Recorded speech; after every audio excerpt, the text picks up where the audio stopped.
في لحظة جاية لكل واحد فينا، لحظة هنسكت فيها ومش هنعرف نرجع كلمة لورا، لحظة اسمها الموت. السلام عليكم ورحمة الله وبركاته، سيداتي أنساتي سادتي عزيزي المستمع. والسؤال هنا، هل لما اللحظة تيجي دي تكون آخر حاجة عملتها في حياتك الصلاة ولا حاجة تانية؟ فويل للمصلين الذين هم عن صلاتهم ساهون.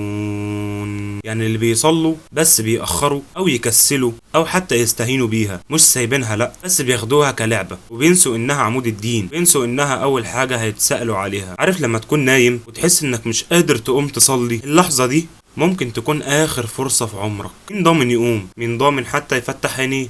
مين ضامن يعدي عليه اليوم ولا حتى الساعة الجاية أو الثواني الجاية؟ حتى إذا جاء أحدهم الموت قال رب ارجعون.